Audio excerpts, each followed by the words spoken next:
La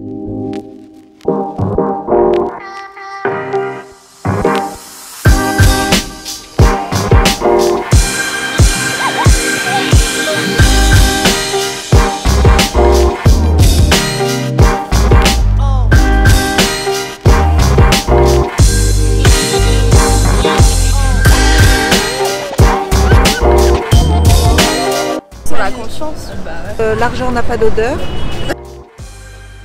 c'est une bonne action, c'est quoi? Pour moi, ça évoque deux choses complètement contraires, quoi, du coup. En réalité, les deux marques sont un peu opposées. Hein. Louis Vuitton fait un partenariat parce que ça redore un peu leur image. Tout devient marchand, donc ouais, c'est un peu pathétique tout ça pour moi, franchement. Je suppose que UNICEF, s'ils font ça, ils en retirent quelque chose. À partir du moment où on communique, il y a bien un truc derrière. Sinon, c'est juste, je fais un gros billet à UNICEF et puis basta.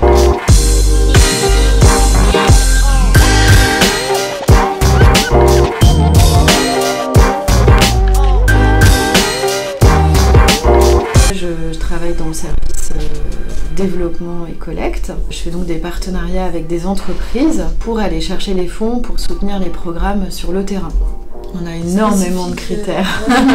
Il faut que l'entreprise soit UNICEF compatible. Et donc c'est vrai qu'on va aussi travailler sur les valeurs communes qu'on peut avoir avec cette entreprise. On va d'abord établir le montant que l'entreprise peut offrir pour soutenir l'UNICEF. Louis Vuitton voulait vraiment lever des fonds pour UNICEF. Non pas seulement faire un don, ce qu'on appelle du mécénat, mais voulait vraiment mettre à profit son réseau donc de clients, d'influenceurs, de célébrités. Donc pour ça, en fait, ils ont créé un produit dédié dont un fort pourcentage des ventes et des bénéfices est reversé ensuite au programme d'UNICEF. Par rapport à une action de mécénat, ça permet en fait de faire de la communication. La levée de fonds, elle passe par la vente du bracelet principalement, mais il faut aussi des campagnes d'appel aux dons. On ne veut pas qu'une entreprise se dise ok, j'ai gagné mon image grâce à cette association de marques, elle a pu avoir une image avec un impact social ou charity.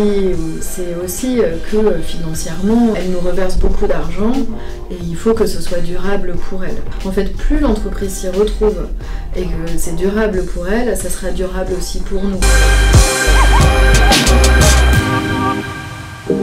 On ne peut pas réduire le partenariat entre l'UNICEF et Louis Vuitton à un co-branding parce qu'au niveau international, ils développent de nombreuses actions depuis de nombreuses années et ce bracelet est certainement un épiphénomène parmi toutes ces actions. Néanmoins, si on se focus uniquement sur ce bracelet, on est vraiment dans une logique de co-branding.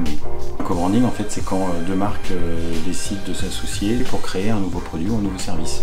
Pour réussir un co-branding, il faut qu'il y ait le sens de la symbolique et que ce soit utile à la société. C'est un moyen de collecte et c'est tant mieux pour l'UNICEF. Pour Vuitton, c'est une opération d'image pour montrer qu'ils soutiennent une cause et encourager leur clientèle à donner des fonds à l'UNICEF. Ce qui me dérange dans le bracelet co-brandé, c'est que quelque part, en fait, on se substitue à une opération de mécénat. Le mécénat, c'est un don qui est sans contrepartie. Ici, on donne et on le fait savoir.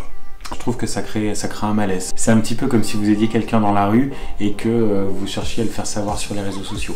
Ces opérations de co-branding, elles ne doivent pas se substituer à du mécénat, elles doivent vraiment venir en complément du mécénat. Sinon, on peut se poser la question de comment on fait quand on est une petite association, qu'on n'est pas connu, pourtant qu'on est vraiment d'utilité publique et qu'on n'a pas d'image à vendre.